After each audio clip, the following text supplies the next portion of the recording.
നമ്മൾ ഇന്ന് വീഡിയോയിൽ വന്നതിൻ്റെ ഉദ്ദേശം എന്താണെന്ന് പറഞ്ഞാൽ കുറേ പേര് പറയുന്നുണ്ട് ഞാൻ എന്തോ ഫ്രോഡാണ്. ഇപ്പം ഞാൻ ചുമ്മാ ജസ്റ്റ് കാണിക്കാം. കുറേ പേര് ഇന്നപോലെ കമൻറ്റ് ചെയ്യുകയും. നമസ്കാരം. ഞാൻ ഈ കാണിച്ച കപ്പിളിനെ നിങ്ങൾക്ക് പരിചയം ഉണ്ടാകും. യദു ആൻഡ് ജ്യോതിക. ഒരു ചിരി ഇരുചിരി ബമ്പർ ചിരി എന്ന പ്രോഗ്രാമിൽ വന്ന് വൈറലായ കപ്പിളാണ്. അപ്പോൾ ഈ യദുവിന് എഴുന്നേറ്റ് നടക്കാൻ വേണ്ടിയിട്ട് ഇപ്പോൾ പറ്റത്തില്ല, വീൽ ചെയറിലാണ്. ഒരു ആക്സിഡന്റ് മൂലം സ്പൈനൽ കോഡ് ഇഞ്ചുർഡ് ആകുകയും അങ്ങനെ ഹാഫ് പാരലൈസ്ഡ് ആയി പോവുകയും ചെയ്തതാണ്. അപ്പോൾ യദുവും ജ്യോതികയും പ്രണയത്തിലായിരുന്നു. പക്ഷെ ഇങ്ങനെ ഒരു ആക്സിഡന്റ് വന്നിട്ടും യദുവിന് ഇങ്ങനെ ഒരു അവസ്ഥയിലായിട്ടും ജ്യോതിക യദുവിൽ നിന്ന് പിരിഞ്ഞു പോകാൻ തയ്യാറായില്ല. അപ്പൊ ഇവരുടെ സ്റ്റോറി ആദ്യം കേട്ടപ്പോൾ എനിക്ക് ഭയങ്കര സന്തോഷവും ബഹുമാനവും ഒക്കെ തോന്നിപ്പോയി. പ്രത്യേകിച്ച് ജ്യോതികയോട് എനിക്ക് ഭയങ്കര ബഹുമാനം തോന്നിപ്പോയി. കാരണം ഇന്നത്തെ ഈ ഒരു കാലഘട്ടത്തിൽ എന്തെങ്കിലും ഒരു കാര്യം കിട്ടാൻ നോക്കിയിരിക്കുകയാണ് ആൾക്കാർ, പരസ്പരം അങ്ങോട്ടും ഇങ്ങോട്ടും ചതിക്കാനും വഞ്ചിക്കാനും ഒക്കെ. അപ്പൊ അങ്ങനെ ഒരു കാലഘട്ടത്തിൽ അത്തരം മനുഷ്യന്മാരുടെ ഇടയിൽ ഇവർ രണ്ടാളും വ്യത്യസ്തരാണ്. ബഹുമാനിക്കാൻ പറ്റുന്ന രണ്ട് വ്യക്തിത്വങ്ങളാണ് ഇവർ രണ്ടുപേരും. അപ്പോൾ ഇവരുടെ നല്ല ലൈഫിനെ മുന്നിൽ കണ്ടുകൊണ്ട് മുന്നോട്ട് പോകുന്നു. ഇവർക്കൊരു യൂട്യൂബ് ചാനലൊക്കെ ഉണ്ട്. ആ യൂട്യൂബ് ചാനലിൽ അത്യാവശ്യം വ്യൂവേഴ്സും സബ്സ്ക്രൈബേഴ്സും ഒക്കെ ഉണ്ട്. അത്യാവശ്യം വൈറലാണ് ഇവർ. അത് വൈറലായി പോകും. കാരണം ഇവരുടെ സ്റ്റോറി കേട്ട് കഴിഞ്ഞാൽ ആരായാലും ഇവരെ ബഹുമാനിച്ചു പോകും. യദു ഇനി എഴുന്നേറ്റ് നടക്കണമെന്ന് ആഗ്രഹിക്കുന്ന, യദുവിന് വേണ്ടിയിട്ട് പ്രാർത്ഥിക്കുന്ന കുറേ സബ്സ്ക്രൈബേഴ്സും ഫോളോവേഴ്സും അങ്ങനെ കുറേ നല്ലവരായിട്ടുള്ള മനുഷ്യർ ഇവരെ ഫോളോ ചെയ്തിട്ടുണ്ട്. അപ്പം അങ്ങനെ ഇരിക്കെ ഇപ്പോൾ ഇവർക്ക് ഒരു പ്രശ്നം വന്നേക്കാണ്. നമ്മുടെ സൈബർ സ്പേസിൽ കുറേ നികൃഷ്ട ജീവികളുണ്ടല്ലോ. മറ്റുള്ളവർക്ക് നല്ലതൊന്നും വരരുത്, മറ്റുള്ളവരെ എങ്ങനെയെങ്കിലും മാക്സിമം മാനസികമായിട്ട് ബുദ്ധിമുട്ടിക്കണം, അവരെ എന്തെങ്കിലുമൊക്കെ പറഞ്ഞ് അവരുടെ കോൺഫിഡൻസ് കളയണം. അങ്ങനെ അതിനു വേണ്ടിയിട്ട് തുനിഞ്ഞിറങ്ങിയിരിക്കുന്ന കുറേ മാനസിക രോഗികൾ നമ്മുടെ സൈബർ സ്പേസിലുണ്ട്. അത്തരം മാനസിക രോഗികൾ ഇപ്പൊ യദുവിനെയും ജ്യോതികയും ടാർഗറ്റ് ചെയ്തേക്കാണ്. യദു ഫേക്കാണ്, യദു ഫ്രോഡാണ്, യദു ഈ കാണിക്കുന്നതൊക്കെ അഭിനയമാണ് എന്നാണ് അവർ പറയുന്നത്. അപ്പോൾ അതിനെ കുറിച്ച് യദുവും ജ്യോതികയും ഒരു വീഡിയോ ഇട്ടിട്ടുണ്ട്. ആ വീഡിയോ നമുക്കൊന്ന് കാണാം. റിപ്ലൈ കൊടുക്കാം, ചിലതൊക്കെ കാണാറുള്ളൂ. അങ്ങനെ നമുക്ക് പൊതുവെ ഫേസ്ബുക്ക് ഫേസ്ബുക്ക് നമ്മൾ അങ്ങനെ അധികം അങ്ങനെ ചെക്ക് ചെയ്യാറോ അങ്ങനൊന്നും ഇല്ല. അപ്പോൾ ഈയിടെ ഫേസ്ബുക്ക് നോക്കിയപ്പോഴും അങ്ങനെയൊക്കെ നോക്കിയപ്പോഴാണ് ഞാൻ ഇന്നോല കാണുന്നത്. ഇയാൾക്ക് ഇങ്ങനെ ഇരിക്കാൻ പറ്റുന്നുണ്ടല്ലോ, ഇയാൾക്ക് ഇങ്ങനെ ഇരിക്കാൻ പറ്റും. ഫോട്ടോ ആണ് നമ്മുടെ ഇവിടെ ഗെയിം ചലഞ്ച് നടത്തിയിട്ടുണ്ടായിരുന്നു യൂട്യൂബിനകത്ത് വീഡിയോ. അപ്പം അതിനകത്ത് ഗെയിം ചലഞ്ചിനകത്ത് ഇവൻ ഇങ്ങനെ ചരിഞ്ഞിരിക്കുന്നുണ്ട്. അത് ഞാൻ ഈ ചമ്പറം മണഞ്ഞിരിക്കാന്നല്ലേ പറയുന്നത്. ചമ്പറം മണഞ്ഞിരുന്നിട്ട് ഞാൻ ഒരു കൈ കൊണ്ട് എനിക്ക് സപ്പോർട്ട് ചെയ്ത് എനിക്ക് ഇരിക്കാൻ പറ്റത്തില്ല. അല്ലാണ്ട് എനിക്ക് ചുമ്മാ കൈവിട്ട് ഇരിക്കാൻ എനിക്ക് പറ്റത്തില്ല. അത് വീഡിയോ കാണുമ്പോൾ ത്രൂ ഔട്ട് കാണുമ്പോൾ എനിക്ക് മനസ്സിലാവും. അതുപോലെ എന്ത് കാര്യത്തിനാണെങ്കിലും സപ്പോർട്ട് ഇല്ലാണ്ട് എനിക്ക് നെഞ്ചിന് താഴോട്ടായതുകൊണ്ട് എനിക്ക് സപ്പോർട്ട് ഇല്ലാണ്ട് പറ്റത്തില്ല. എനിക്ക് ഒരു കൈ എപ്പോഴും എന്റെ കാലിൽ എവിടെയെങ്കിലും പിടിച്ചോ ഇരിക്കാൻ പറ്റത്തില്ല. ഇതുപോലെ കള്ളത്തരം പറഞ്ഞിട്ട് വന്നിരുന്നു.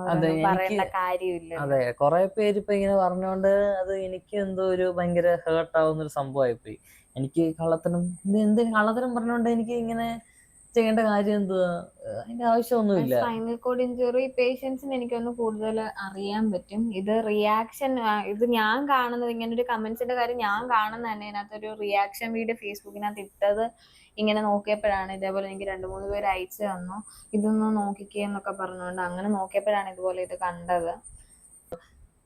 എനിക്ക് കള്ളത്തരം പറയേണ്ട കാര്യമൊന്നുമില്ല. ഞാൻ ഇതിൻ്റെ അകത്ത് എൻ്റെ റിപ്പോർട്ടും എൻ്റെ MRIയും എൻ്റെ എക്സ്റേയും, എനിക്ക് പെൽവിക് ഫ്രാക്ചർ ഉണ്ടായിരുന്നു, എനിക്ക് സ്കാപ്പുല ഫ്രാക്ചർ ഉണ്ടായിരുന്നു. ഇപ്പൊ നമ്മള് പറയുന്നുണ്ട് കുറെ ബെറ്റർ ആയെന്ന് പറയുന്നുണ്ട്. ഇപ്പൊ ഇത്രത്തോളം ആയത് നമ്മൾ എല്ലാ കാര്യങ്ങളും പറഞ്ഞിട്ടുള്ളൂ. നമ്മൾ അങ്ങനെ കള്ളത്തരം പറയേണ്ട കാര്യം എല്ലാരും പറയുന്നുണ്ട്. ഇത്തരം നികൃഷ്ട ജന്തുക്കളെ എന്ത് ചെയ്യാനാണ്? രാവിലെ എഴുന്നേറ്റ് വന്നിരുന്ന് സോഷ്യൽ മീഡിയയിലൊക്കെ കയറി ആവശ്യമില്ലാത്ത ആൾക്കാരെ ഓരോന്നൊക്കെ അങ്ങ് പറയുവാണ്.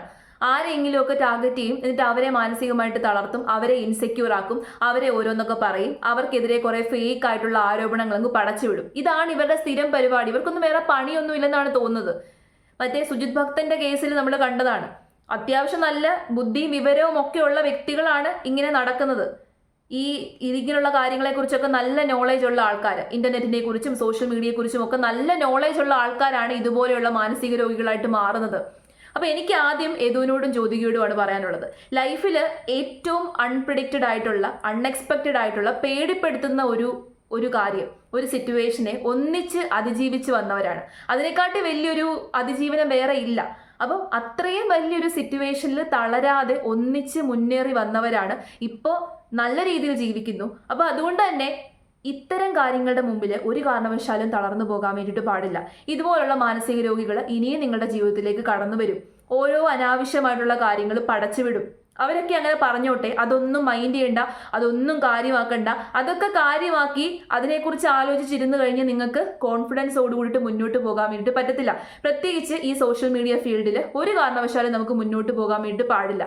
അതുകൊണ്ട് നിങ്ങളുടെ കോൺഫിഡൻസ് കളയാതെ ഇരിക്കുക, നിങ്ങളുടെ ധൈര്യം കളയാതെ ഇരിക്കുക. നിങ്ങൾക്ക് നല്ല ധൈര്യമുണ്ട്. ഞാൻ പറഞ്ഞല്ലോ, ഇത്തരം സിറ്റുവേഷനിൽ പലരും പകച്ചു പോകും, പലരും തളർന്നു പോകും. ഇനി മുന്നോട്ട് ജീവിക്കണോ എന്ന് പോലും ആലോചിച്ചു പോകുന്ന സിറ്റുവേഷനെ നിങ്ങൾ വളരെ ശക്തമായിട്ട് തന്നെ അതിജീവിച്ചു. ഇതേപോലെ ഒന്നിച്ച് ഇത്തരം കാര്യങ്ങളെയും അതിജീവിക്കണം. ഇത്തരം നികൃഷ്ട ജീവികൾക്ക് ചെവി കൊടുക്കാൻ വേണ്ടിയിട്ട് പോവണ്ട. ചെവി കൊടുത്തു കഴിഞ്ഞാൽ നമ്മുടെ സമയം വെറുതെ പാഴായിപ്പോവും. എന്തിനാ വെറുതെ നമ്മുടെ നല്ല സമയം വെറുതെ പാഴാക്കുന്നത്? ആ സമയത്ത് നിങ്ങളുടെ ലൈഫിനെ കുറിച്ച് ചിന്തിച്ച് സന്തോഷകരമായിട്ടുള്ള കാര്യങ്ങൾ ചെയ്ത് മുന്നോട്ട് പോവുക. നല്ല നല്ല വീഡിയോസ് ഇനി അപ്ലോഡ് ചെയ്യുക. നിങ്ങളെ സ്വീകരിക്കുന്ന ഒരുപാട് ആൾക്കാരുണ്ട്, നിങ്ങൾക്ക് വേണ്ടി പ്രാർത്ഥിക്കുന്ന ഒരുപാട് ആൾക്കാരുണ്ട്, ഒത്തിരി സബ്സ്ക്രൈബേഴ്സ് ഉണ്ട്. അവരെ മാത്രം നിങ്ങൾ കൺസിഡർ ചെയ്താൽ മതി. നെഗറ്റീവ് പറയുന്നവരെ നിങ്ങൾ നോക്കുകയേ ചെയ്യേണ്ട. അവർക്കൊരു എക്സ്പ്ലനേഷൻ പോലും കൊടുക്കേണ്ട ആവശ്യമില്ല. ഇപ്പം ഒരു എക്സ്പ്ലനേഷൻ വന്ന് പറഞ്ഞു, ഇനി നിങ്ങൾക്ക് നെഗറ്റീവ് കിട്ടുവാണെന്നുണ്ടെങ്കിൽ, ഇനി ഇതുപോലെ നിങ്ങളെ ടാർഗറ്റ് ചെയ്യുവാണെന്നുണ്ടെങ്കിൽ അവർക്ക് ഒരു എക്സ്പ്ലനേഷനും കൊടുക്കണ്ട. എന്തിനാ നമ്മുടെ വാല്യുബിൾ ആയിട്ടുള്ള സമയം അവർക്ക് വേണ്ടിയിട്ട് കളയുന്നത്? പിന്നെ ഈ കമന്റുകൾ ഇടുന്ന നികൃഷ്ട ജീവികളോടാണ് എനിക്ക് പറയാനുള്ളത്, നിങ്ങൾക്ക് എന്തിൻ്റെ കേടാ? വേറെ ഒരു പണിയുമില്ലേ? ഇങ്ങനെ മറ്റുള്ളവരെ നോവിച്ച് എന്തോ ഒരു മനസ്സുഖം കണ്ടെത്തുന്ന കുറേ ആൾക്കാരുണ്ട്. അവരുടെയൊക്കെ വിചാരം ഇവരിങ്ങനെ വന്ന് കമന്റ് ഇടുമ്പോൾ നമ്മളൊക്കെ അങ്ങ് തളർന്നു പോകുന്നതാണ്. ഒന്നുമല്ല. നിങ്ങളൊക്കെ ഇങ്ങനെ കമന്റ് ഇട്ട് കഴിഞ്ഞാൽ നമുക്ക് കൂടുതൽ ഊർജ്ജം കിട്ടത്തേ ഉള്ളൂ. പിന്നെ എതുവിന്റെ സിറ്റുവേഷൻ നിങ്ങൾക്ക് എല്ലാവർക്കും മനസ്സിലായതാണ്. എതുവിനത് ഫേക്ക് ചെയ്യേണ്ട ഒരു കാര്യമില്ല. വളരെ ആരോഗ്യത്തോടു കൂടിയിട്ടിരിക്കുന്ന ഒരു മനുഷ്യൻ ഞാൻ വീൽ ചെയറിലാണ് ഇരിക്കുന്നത് എന്ന് പറഞ്ഞ് അത് ഫേക്ക് ചെയ്ത് ആ ഒരു സിറ്റുവേഷൻ ഉണ്ടാക്കിയെടുത്ത് മറ്റുള്ളവരുടെ കയ്യിൽ നിന്ന് ഇത് വാങ്ങിക്കേണ്ട കാര്യമില്ല, സിമ്പതി വാങ്ങിക്കേണ്ട ഒരു കാര്യമില്ല. എത്ര നാൾ നമ്മൾ ഫേക്ക് ചെയ്യും? എനിക്ക് നടക്കാൻ പറ്റത്തില്ല, എനിക്ക് സ്പൈനൽ കോഡ് ഇഞ്ചുറിയാണ്, ഞാൻ വീൽ ചെയറിലാണ് എന്ന് പറഞ്ഞ് എത്ര നാൾ നമ്മൾ അഭിനയിക്കും? സാധാരണ ഒരു മനുഷ്യന് അഭിനയിക്കാൻ പറ്റത്തില്ല. ഇന്നല്ലെങ്കിൽ നാളെ ആ അഭിനയം വെളിച്ചത്ത് വരും. പിന്നെ എതുവിന് എന്തിൻ്റെ ആവശ്യമാണ്?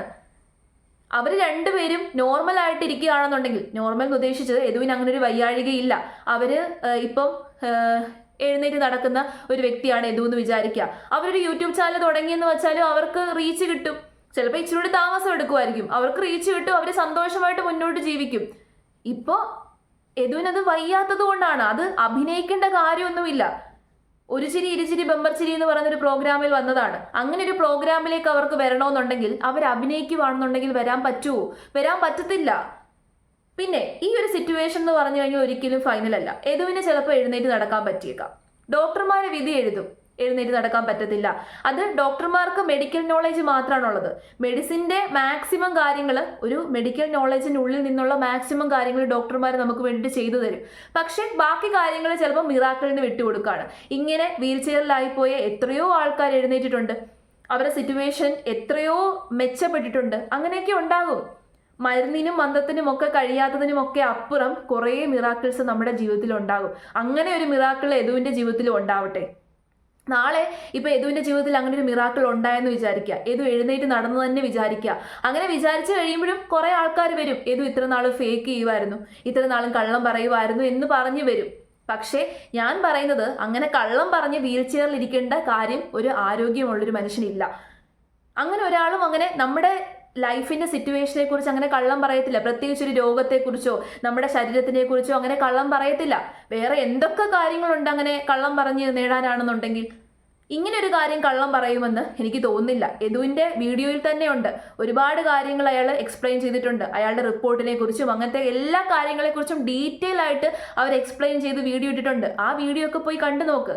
വെറുതെ ഇരുന്ന് രാവിലെ വന്നിരുന്ന് ആവശ്യമില്ലാത്ത കുറ്റപ്പെടുത്തലുകൾ ചെയ്യാതെ ഇരിക്കുക. പിന്നെ ഞാൻ ആദ്യം പറഞ്ഞതുപോലെ ഒരു മിറാക്കിൾ അവരുടെ ലൈഫിൽ സംഭവിക്കട്ടെ. കാരണം ഇതൊക്കെ അൺപ്രഡിക്റ്റബിൾ ആണ്, നമുക്കൊന്നും പറയാൻ പറ്റത്തില്ല. ഇപ്പോൾ ഡോക്ടർമാർ വിധി എഴുതും, എതുവിന് ഇനി എഴുന്നേറ്റ് നടക്കാൻ പറ്റത്തില്ല. പക്ഷെ അങ്ങനെയല്ല, എതുവിന് എഴുന്നേറ്റ് നടക്കാൻ പറ്റും.